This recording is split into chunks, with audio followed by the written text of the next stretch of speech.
terminamos esse momento de louvor, adorando e dizendo que nós somos um povo separado. Dissemos então: somos tua construção, pedras vivas em tuas mãos. O tema do nosso acampamento de carnaval, agora no retiro do feriado carnaval, vai ser: estamos em obras. Nós estamos em obras. Imagino que se a gente colocasse uma placa, um outdoor na frente, estamos em obras, acho que ia bater um bocado de fiscal aqui para saber qual é a obra que está sendo feita. E a grande obra é aquilo que Deus está fazendo em cada um de nós, nas nossas vidas. Nós declaramos, além de que somos um povo, nós declaramos que nós vamos seguir com fé para a rocha. Nós declaramos: eu te quero mais do que tesouros, mais do que 1000 bênçãos. Nós declaramos ao Rei dos Reis: consagro tudo o que sou. Tudo isso é discipulado, tudo isso é seguir a Jesus. O coro cantou um louvor belíssimo: minha vida ofereço a ti, tudo que fui e sou, usa-os para a tua glória. Os meus dias são teus, Senhor, te dou o meu louvor como prova de amor. Minha vida eu te dou, a vida te dou. Isso é entender o discipulado. Se conseguimos viver isto, conseguimos de fato seguir a Cristo, conseguimos viver o que Jesus quer que vivamos. Eu convido você a abrir a palavra de Deus no Evangelho de João, capítulo 8. Nós lemos esse texto domingo passado, eu quero ler novamente João 8, versículo 31.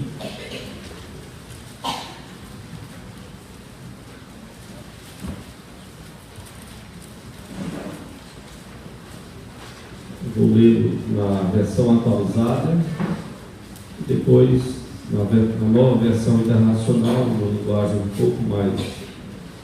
pouco menos formal do que a atualizada, mas com o mesmo sentido. Evangelho de João, capítulo 8, versículo 31.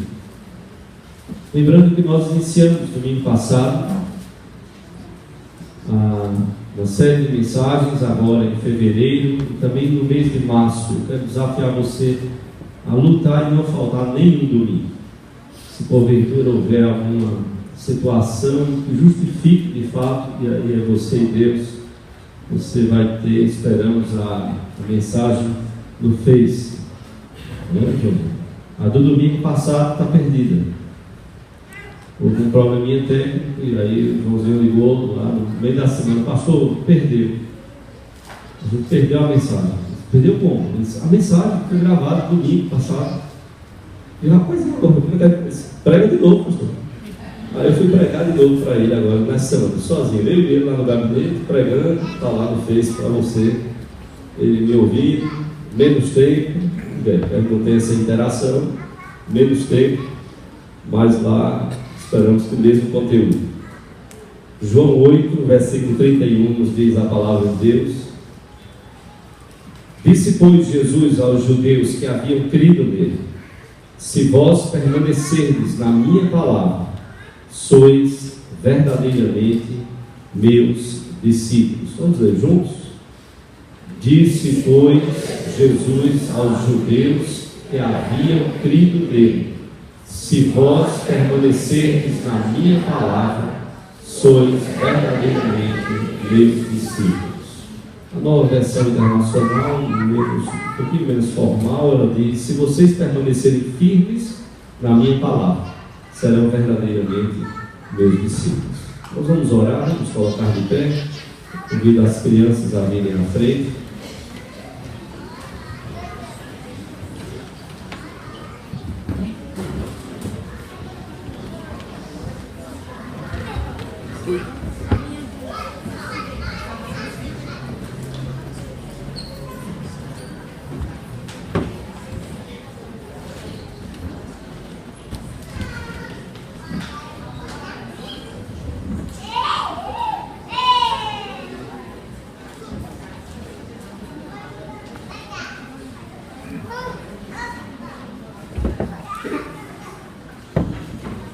orar, vamos fechar os olhinhos.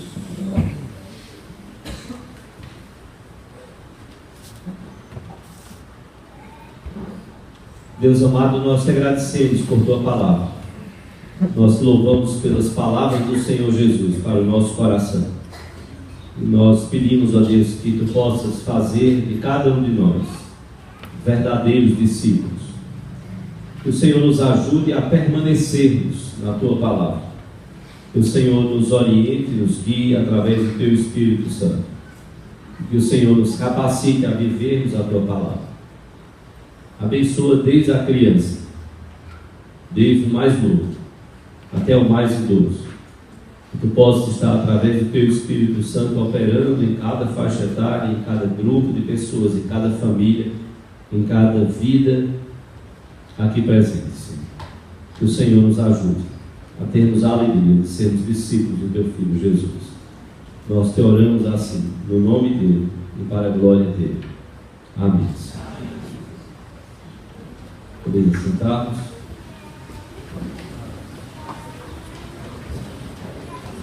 Nós vimos na pregação, irmãos, do domingo passado, como eu disse, está no Face, aí você tem o acesso, a orientação aí na capa, o boletim da igreja, colocando o nome da igreja, você chega lá facinho.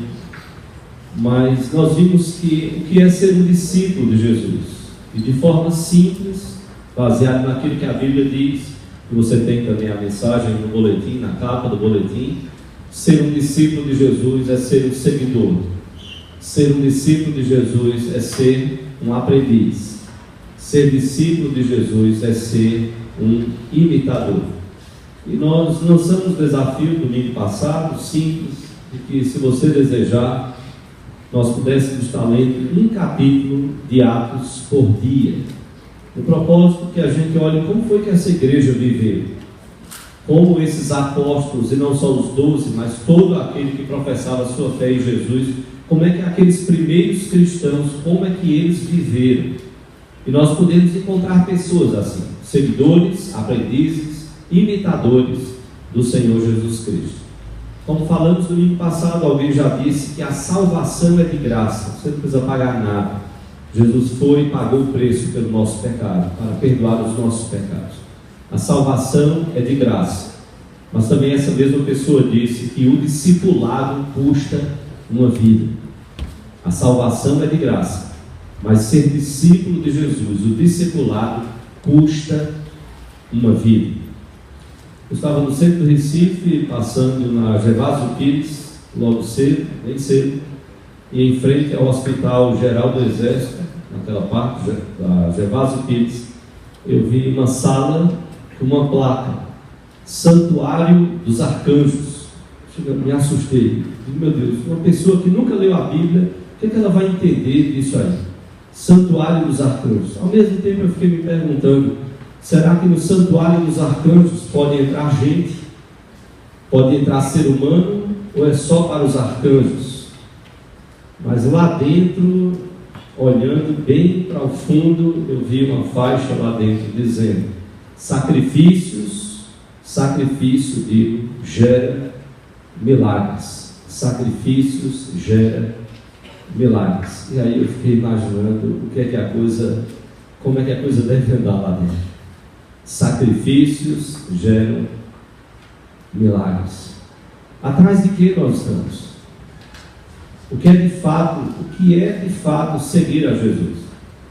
O que ou em que consiste o discipulado de Jesus para nós? O que é ser um discípulo de Jesus? Ou melhor, quais as implicações do discipulado de Jesus para as nossas vidas? Me permita então apontar pelo menos 3 implicações para o discipulado de Jesus, em relação ao discipulado que Jesus quer fazer nas nossas vidas. Implicações para o discipulado de Jesus. Que implicações nós temos e que a Bíblia então nos mostra? A primeira implicação é que o discipulado implica e requer relacionamento. Não há como ser discípulo de Jesus se nós não pensarmos em relacionamento. Olha o que a Bíblia diz, nós lemos logo no começo do culto, nós lemos lá em Marcos, capítulo 3, versículos 13 e 14. É interessante como o Senhor Jesus Cristo, diz a Bíblia lá, Marcos capítulo 3, os versículos anteriores, que ele havia curado muitas pessoas, ele havia abençoado muitas vidas, ele havia abençoado e ensinado multidões de várias localidades, e a Bíblia cita essas localidades. Eram multidões que estavam seguindo ao Senhor Jesus Cristo. E então Marcos registra, a partir do versículo 13, que depois de ele ter feito tudo que está sendo dito nos versículos anteriores, ele subiu ao monte e ele chamou os que ele mesmo quis e vieram para junto dele. Então ele designou 12 para estarem com ele e para os enviar a pregar. Isso é muito interessante, porque talvez uma expressão muito simples aqui nos passe tão desapercebidamente. A Bíblia diz que Jesus designou 12, mas veja que antes de dizer que designou 12 para pregar, para ensinar, para enviá-los em missão, a Bíblia diz que Jesus designou 12 para estarem com ele. Ora, as multidões já estavam com Jesus, as multidões já estavam seguindo a Jesus, mas Marcos faz questão de registrar que ele separou daquelas multidões, ele separou 12, como nós bem conhecemos, os 12 apóstolos, para estarem mais intimamente, mais próximos a ele. Foram 3 anos de intenso relacionamento. Por várias cidades e várias localidades, Jesus e os apóstolos, eles dormiam em casas, e dormiam em determinadas localidades, estavam juntos ali. Eles acordavam juntos, eles tomavam refeições juntos, eles viajavam juntos, era ensino e aprendizagem, eles passavam juntos por problemas, por dificuldades. Juntos eles testemunharam milagres, eles vivenciaram juntos a fé, juntos eles experimentaram o problema da incredulidade, juntos eles enfrentaram lutas, eles também fugiram, e fugiram juntos. A Bíblia diz que os apóstolos todos abandonaram Jesus, e como Jesus havia dito, que todos eles haviam sido escandalizados. Pedro ainda tentava seguir de longe. Juntos eles puderam saber da condenação de Jesus. Foram momentos difíceis, da crucificação até a ressurreição, até a grande comissão, e Jesus então dizer para eles: façam discípulos, ide, portanto, e fazer discípulos de todas as nações. Veja, irmãos, foram 3 anos de intenso relacionamento. Relacionamento para Jesus era tão importante que Jesus instituiu a igreja. Antes mesmo do Pentecostes, antes da sua morte, da sua ressurreição, Jesus diz, como está lá em Mateus 16, versículo 18, Jesus institui a igreja não a partir de paredes, de programas, mas a partir de pessoas, como eu e você. Pessoas falhas, com problemas, com limitações, mas com potencial dado por Deus. Mateus 16, 18 registra as palavras de Jesus quando ele diz: tu és Pedro, e sobre esta pedra edificarei a minha igreja. Igreja no grego é eclesia, é aquilo que a gente tem repetido tantas vezes aqui. Igreja não é parede, parede é templo, mas igreja é gente, são pessoas reunidas ali. Nos reunimos nos templos, sim, certo, sem nenhum problema. A igreja primitiva, a igreja, as pessoas, os cristãos estavam no templo e de casa em casa. Mas como foi precioso para os apóstolos Jesus dizer: eu edificarei a minha igreja e as portas do inferno não prevalecerão contra ela.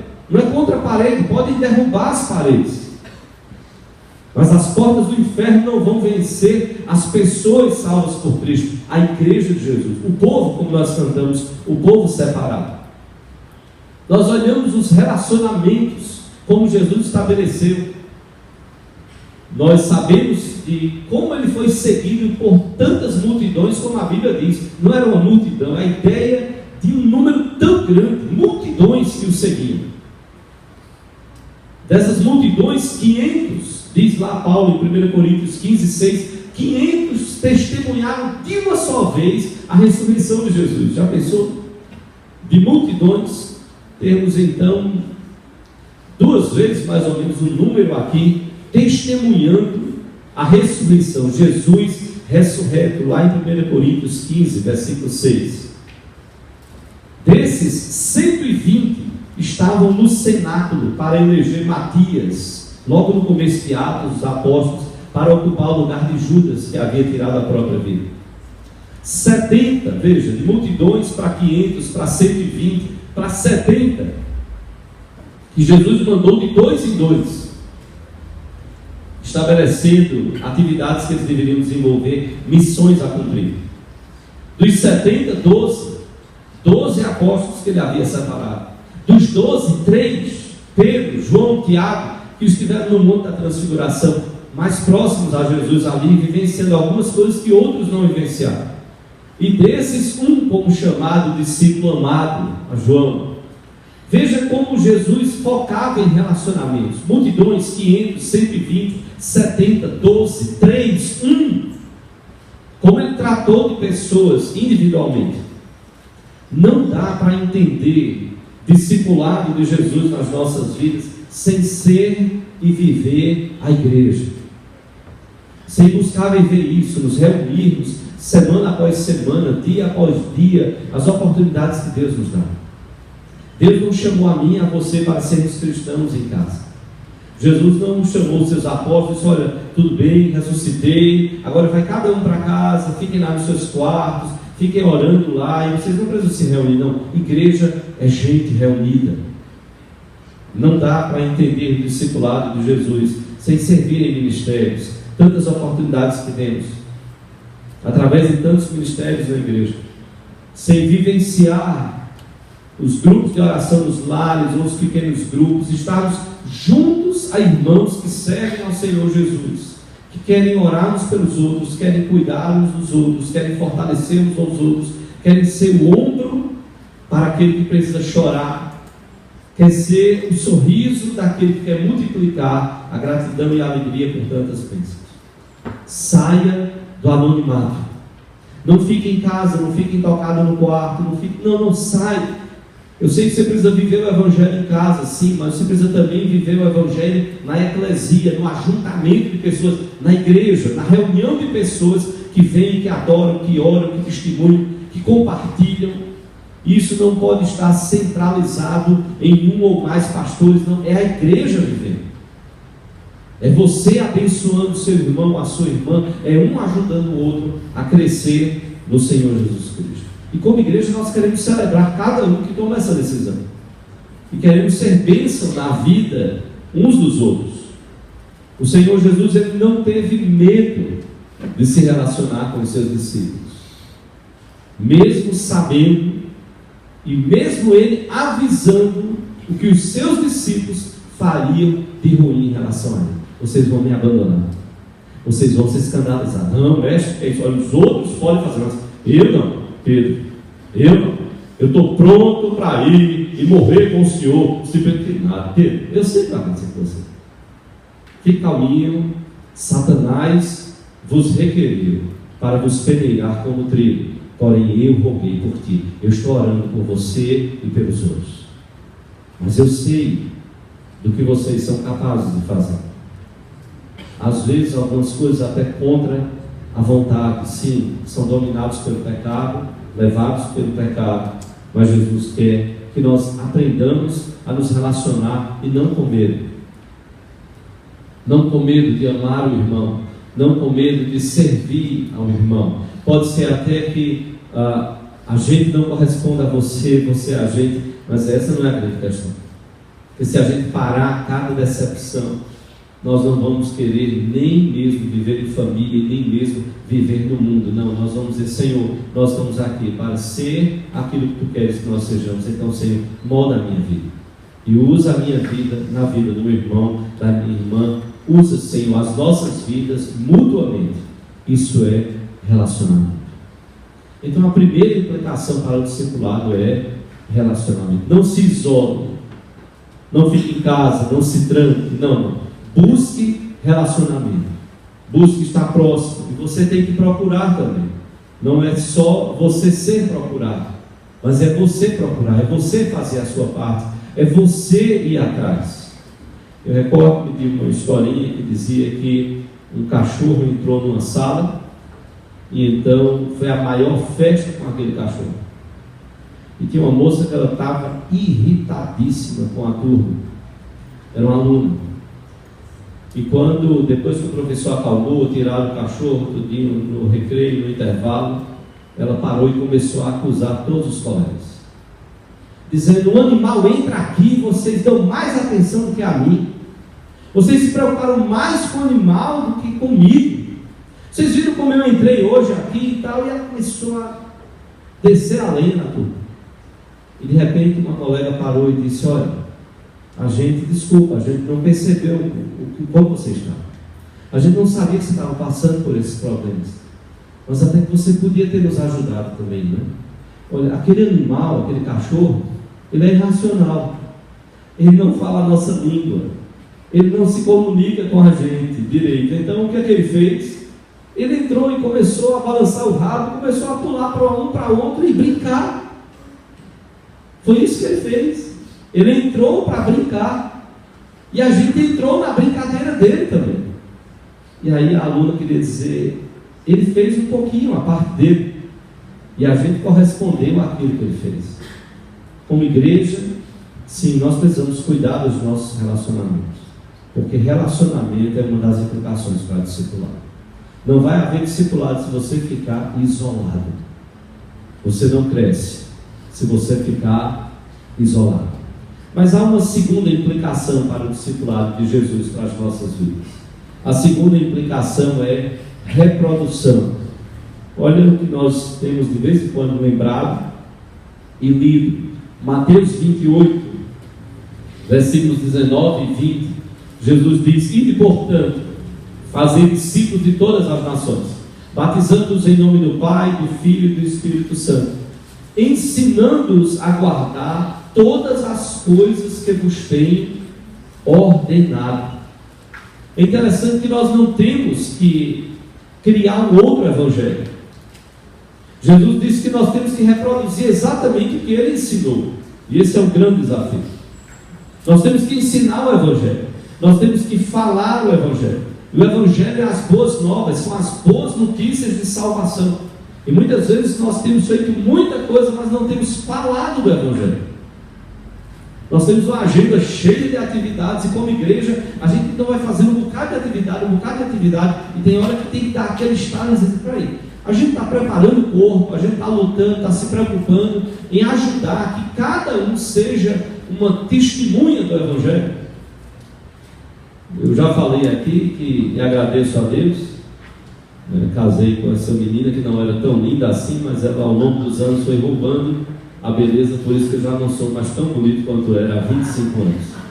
Mas quando ela chegou na igreja da Madalena, e eu não vou dizer o nome do santo, até está sendo filmado, mas um dos nossos parentes, eu não estava lá, estava trabalhando numa congregação da igreja como seminarista, e um dos nossos parentes recebeu ela, e ela disse, só nos disse: olha, eu estou vindo aqui, eu quero ser crente, eu quero fazer parte da igreja, e aí, como é que eu faço?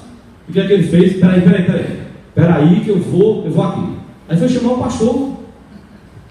Era para ele parar e dizer: mas que coisa boa, você quer seguir a Jesus, você quer fazer parte da igreja, mas que coisa, onde você está aqui? Eu quero dar uma palavrinha com você, eu quero orar. Aí sim, aí eu vou apresentar você ao pastor, a presbíteros, a diáconos.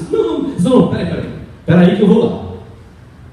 Eu soube de outra pessoa que ela convidou um pastor para almoçar e disse: pastor, eu queria muito que o senhor fosse, tal. E depois de muita conversa com o pastor ficou, e aí ele contando, ele disse: olha, aí eu fiquei desconfiado: por que esse almoço? Ele disse: o que é esse almoço?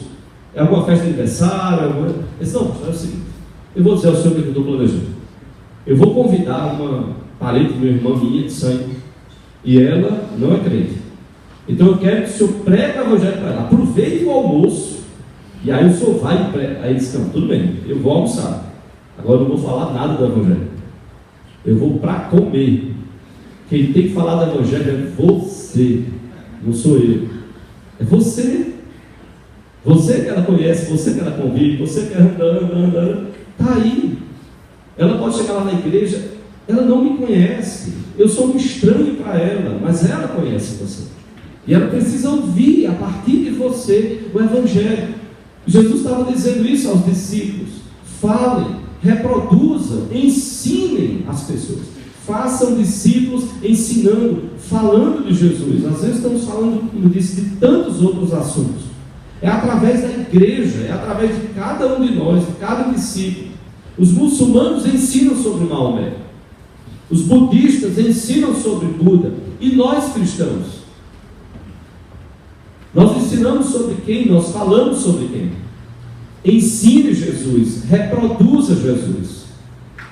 É interessante como Paulo fala lá em Gálatas capítulo 4, versículo 19.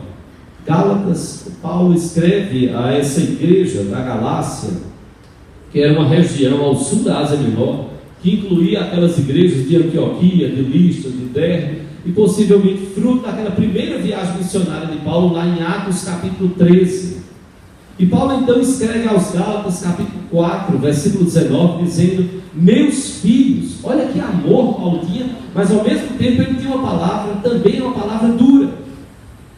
Ele diz: meus filhos, por quem de novo sofro as dores de parto. Eu gerei vocês, estou gerando de novo, eu estou sentindo aquelas dores de parto, porque vocês se desviaram do Evangelho.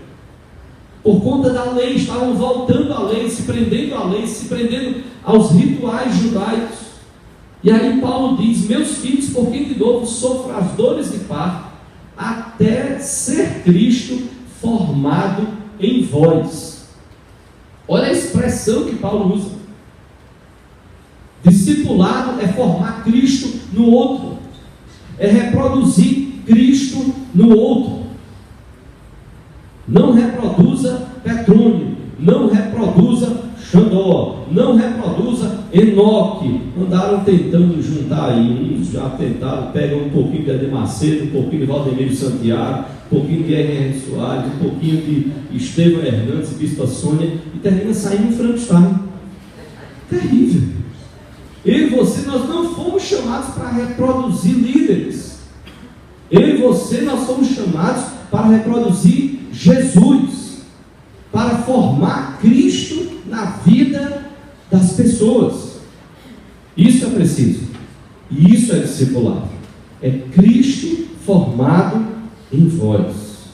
Por isso, reproduza Jesus. Discipulado é reproduzir Jesus. Discipulado, portanto, implica relacionamento. Discipulado implica reprodução. E por isso você já entende, logicamente, que discipulado tem uma terceira implicação, que é a multiplicação.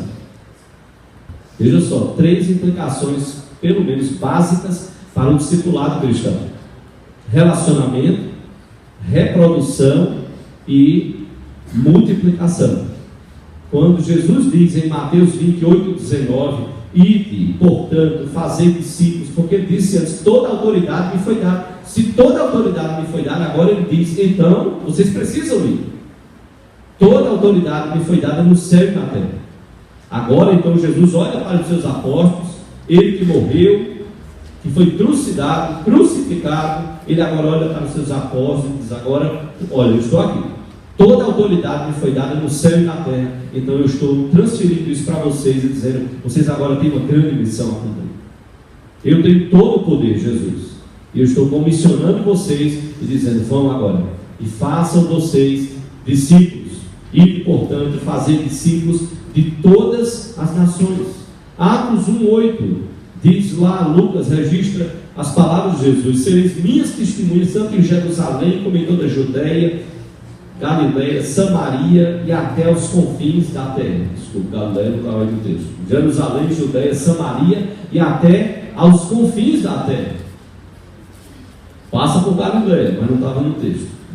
Ou seja, não tem lugar que você não vá e que você diga: ali não, ali eu não vou fazer discípulo. E os judeus tinham esse negócio. E os judeus dizem: não, Eu passar por Samaria, os samaritanos, não. A gente já tem uma briga histórica com eles, um problema seríssimo. Jesus passou, porque a missão de Jesus era fazer discípulos, fazer seguidores seus, para que eles conhecessem a mensagem do Evangelho. Onde Deus colocar você, seja discípulo e faça discípulo. Você não vai fazer se você não for.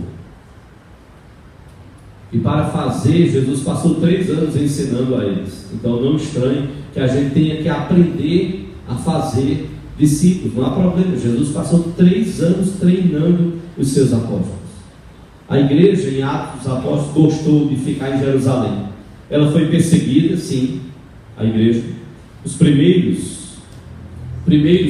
cristãos, eles fugiram pregando o Evangelho por onde passavam, como está lá em Atos capítulo 8, a partir do versículo 1.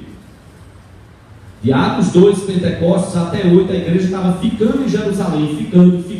Estava muito bom ficar ali com os cristãos reunidos, adorando e partilhando aquilo que a gente vê quando a gente volta lá, Atos 2, 42 a 47. Que alegria, que comunhão, refeição juntos, adorando juntos, orando juntos, trabalhando também, ok? Mas não era para a igreja ficar em Jerusalém. Aí Deus manda e permite uma perseguição, a igreja é perseguida, os apóstolos ficam em Jerusalém e os cristãos saem, perseguidos, fugindo. E por onde eles passavam, eles iam dizendo e proclamando e falando do Evangelho de Jesus. E aí você vê as maravilhas. Quando você estiver lendo Atos, um capítulo por dia, você vai ver as maravilhas do que Deus foi fazendo através da igreja. Veja, não eram os apóstolos, era gente como eu e você. Gente talvez com menos conhecimento da Bíblia do que eu e você, acumulados ao longo de tantos e tantos e tantos anos. A igreja perseguida saiu pregando o Evangelho. Depois, sim, os apóstolos foram perseguidos. Tiago, no capítulo 12 de Atos, foi passado ao fio da espada. Tiago, irmão de João, os 2 filhos de Zebedeu, apóstolos de Jesus. Tiago foi passado ao fio da espada. Herodes prendeu Pedro e começou a perseguir os cristãos. E eles começaram, a própria liderança da igreja, a ser perseguida. Mas o que nós vemos, irmãos, é que a igreja cresceu. A igreja começou a entender que o chamado não é para eu e você nós ficarmos acomodados e não compartilharmos com os outros a mensagem que nos salvou e que tem transformado as nossas vidas, se assim a mensagem do Evangelho tem feito. Outras pessoas precisam dessa mensagem. A partir daquele encontro de Jesus na ceia, na Páscoa, com os seus apóstolos, só Jesus e os 12, depois da sua morte, crucificação, morte, ressurreição, Jesus então marca alguns encontros, ressurreto, com os apóstolos. E aí você começa a ver o número de discípulos verdadeiros agora começando a crescer. 120 estavam no cenáculo, lá em Atos capítulo 1, versículo 15, para votar e decidir quem iria ocupar o lugar de Judas, que havia tirado a própria vida. 120. O cenáculo era como o primeiro andar de uma casa, um grande salão. Em casas de pessoas mais ricas, mais abastadas, isso era possível fazer. Então eles conseguiram um salão assim e se reuniram. 120 pessoas reunidas. Depois do Pentecostes, quase 3.000 convertidos. Diz lá, quase 3.000. Lá em Atos 2:41. Você já parou para pensar? 3.000 convertidos, quase 3.000 em uma única pregação de Pedro, lá quando os judeus estavam pelo templo, e então viram tudo aquilo, o Espírito Santo descendo sobre os apóstolos, e não entendendo aquilo, lá vai Pedro explicar o que estava acontecendo, ele prega o Evangelho, aproveita a oportunidade que tem pessoas, 3.000 convertidos. Atos 6, capítulo 6, versículo 1, diz a Bíblia, multiplicando-se, olha a multiplicação, multiplicando-se o número de discípulos. É aquela situação em que pessoas são eleitas para cuidar das viúvas que estavam sendo esquecidas. E essa multiplicação é enfatizada por Lucas no versículo 7. Novamente ele diz, multiplicando-se o número de discípulos. Atos 9, você vai ter depois todas as referências, vai colocar no próximo boletim. Atos 9:31, Lucas registra: a igreja crescia em número, os discípulos estavam se multiplicando. Atos 16, versículo 5, as igrejas eram fortalecidas na fé e aumentavam em número, dia a dia. Atos 16, 5. Tudo isso confirmando o estilo de vida e testemunho da igreja, mencionado lá em Atos capítulo 2, versículo 47.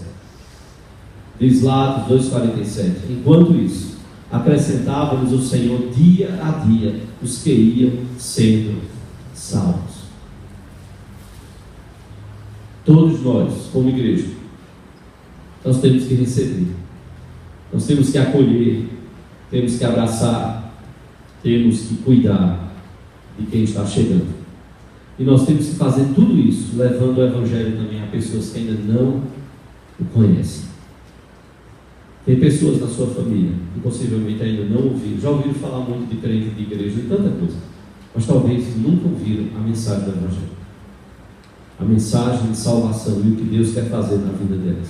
Elas estão olhando talvez para mim e para você e vendo apenas religiosos em nós, e que a gente fez uma opção por uma religião. Não, eles precisam saber e conhecer a mensagem do Evangelho. Não é uma questão de religião, é uma questão de compreender e crer na mensagem de salvação do Senhor Jesus Cristo. Isso é uma missão que todos nós temos.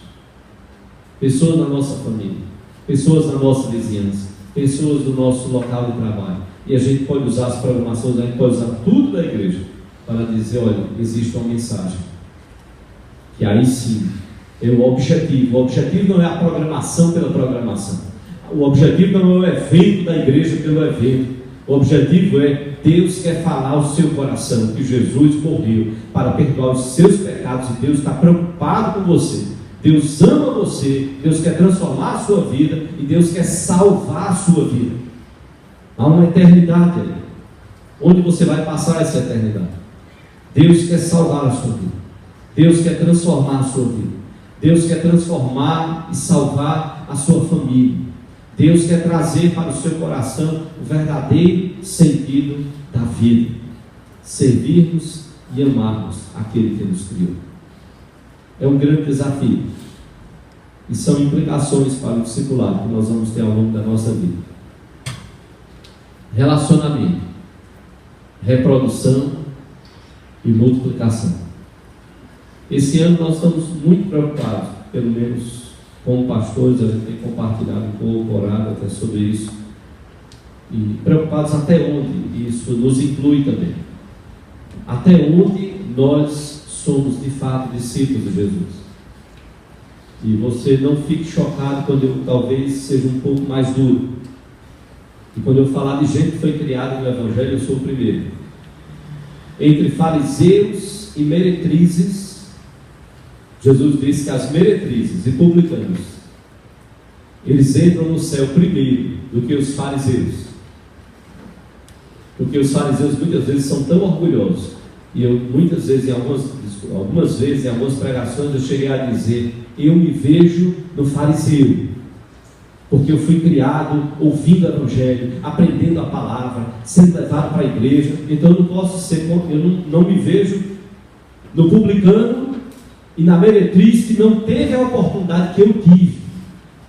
Então eu digo: Senhor, eu sei que o juízo sobre mim é muito mais severo do que sobre um publicano e uma meretriz que não teve a oportunidade de conhecer o Evangelho como eu tive.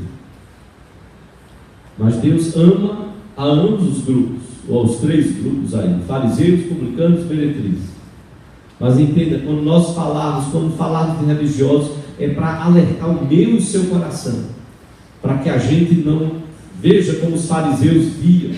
Eles se gabavam e se orgulhavam que eles tinham tanto conhecimento da lei, que eles tiveram tantos privilégios, que eles fecharam o coração, endureceram o coração para a graça, para o amor, para o poder de Deus. E eles que conheciam tanto, que deveriam viver tanto, não estavam dando o bom testemunho para que publicanos e meretrizes que não conheciam pudessem então, através da vida deles, pudessem então conhecer o amor e a graça de Deus. Então todos nós, quer você tenha sido criado no Evangelho ou não é uma questão de religião, é uma questão de seguir a Jesus, de ser um discípulo do Senhor Jesus Cristo. E lembrando, o discipulado implica em relacionamento, então não fique no anonimato, apareça, diga: eu estou aqui, eu quero me relacionar, eu quero participar. Desculpa. Eu quero participar de grupos de oração nos lares, eu quero participar de pequenos grupos. Eu estou aqui, estou chegando à igreja, eu quero conhecer mais a mensagem do Evangelho, eu quero me tornar um membro da igreja do Senhor Jesus Cristo, eu quero entregar minha vida a Jesus, eu quero ser um discípulo dele. Relacionamento, reprodução, permitir que Jesus seja formado no seu coração, Cristo formado em vós, isso é reprodução. Multiplicação é Deus usar você para levar outras vidas. Nós vamos ter de hoje a 15 outra mensagem. A gente quer, de hoje a 8 nós vamos estar com um acampamento no feriado de carnaval, mas de hoje a 15 nós vamos ter uma última mensagem, fechando esse mês de fevereiro, e em março nós vamos ter uma continuação um pouquinho diferente, mas ainda ligado a essa questão do discipulado. O que é que Deus quer de nós nesse discipulado? E tudo isso, irmãos, eu quero colocar porque nós corremos um risco muito grande como igreja. Hoje a Europa está precisando ser evangelizada. A Europa está precisando ser evangelizada. A Europa que mandou missionários para vários lugares do mundo. Hoje essa Europa que está sendo tomada pelo islamismo, pelo satanismo, não se engane, se você olhar reportagens do que está acontecendo, pelo satanismo, pelo ateísmo, é hoje a Europa que está precisando ouvir a mensagem transformadora do Evangelho. Países riquíssimos, como você conhece, riquíssimos, alto índice de suicídio, impressionante. Como pessoas tão ricas, tão abastadas, perdem o sentido da vida. Tirou Deus, tirou Jesus, a vida não faz sentido. Seguir a Jesus são implicações para o discipulado. E como igreja, nós precisamos pensar no que nós temos sido. Nós fomos salvos e chamados para sermos discípulos de Jesus. Me enviaram uma charge pelo WhatsApp, eu mandei aí para o meio da projeção. Eu achei legal porque reflete um pouquinho o que a igreja evangélica está vivendo no nosso país. Quem quer bênçãos? Imagina que eu perguntasse isso aqui na igreja.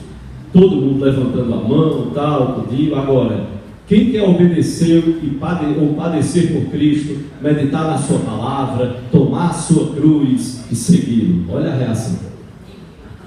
Em cima, todo mundo alegre, feliz, todo mundo levantando a mão. Quem não quer bênçãos? Todos nós queremos bênçãos, certo? Agora, quem é que de fato quer obedecer ou padecer por Cristo?